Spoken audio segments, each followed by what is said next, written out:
Suscríbete a nuestro canal y activa la campana de notificaciones.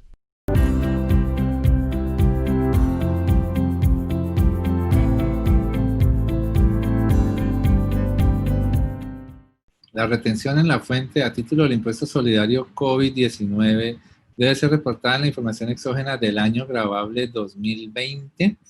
Entonces, pues resulta que la exógena del año gravable 2020 la solicitó fue una resolución de octubre del 2019, fue la resolución 070 de octubre del 2019, y obviamente en octubre del 2019 no eran magos para saber que durante el 2020 iba a existir la retención del impuesto solidario COVID. Entonces, pues en el texto de la resolución no se dice que haya que reportar ni en un formato 1001 ni en un formato 2276 esa retención, porque esa retención se la practicaron entre mayo y julio a los que eran empleados públicos que ganaran más de 10 millones, y también a los que ganaban menos de 10 millones, ellos podían hacer aporte voluntario para el impuesto COVID, y también a los que cobraban servicios les practicaron eso, pero en el sector público. Y sucedió que esa retención de ese impuesto solidario, la Corte lo tumbó en agosto del 2005, pero la Corte solo tumbó los artículos 1 a 8, los artículos 1 a 8 de la norma que regulaba esa retención del impuesto solidario COVID, que era el decreto ley 568 de abril del 2020. La Corte solo le tumbó los artículos 1 a 8, que era donde se practicaba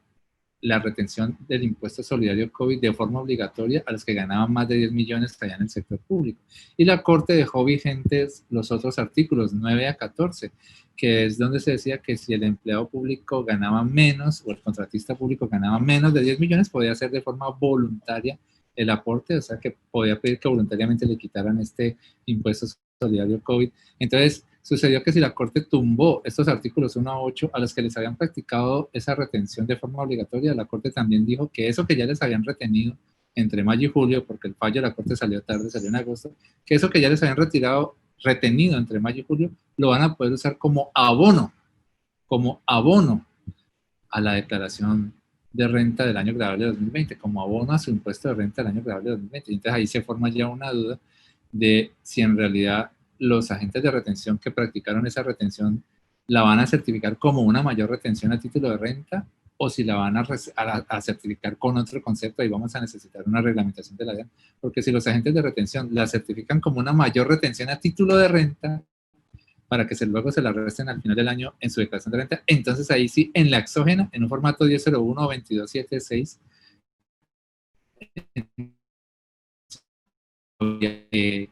certificarla o incluirla en el formato 1001 o 2276 porque sería una mayor retención a título de renta. Ahora, si sacan una disposición de que eso no se va a certificar como una mayor retención a título de renta, sino con otro concepto, y al formulario 110 del año gravable 2020 le van a poder diseñar otro renglón aparte de las retenciones para restarse allí el valor del impuesto COVID que le retuvieron, entonces ahí sí, para que eso también quede reportado en la exógena, a la DIAN le va a tocar modificar la resolución 070 de 2019 y decir en qué formato metemos ese valor que ya le retuvieron a estas personas entre mayo y julio por el impuesto solidario COVID, y con qué concepto. Nos van a tener que dar una nueva instrucción. Ahora, aquellos que aportaron voluntariamente, los de los artículos 9 a 14,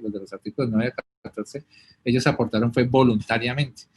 Y el texto del decreto de ley 568 decía que si aportaban voluntariamente al impuesto solidario COVID, eso lo van a poder restar al final del año en su declaración de renta, es como un ingreso no grabado, así es como lo van a poder restar.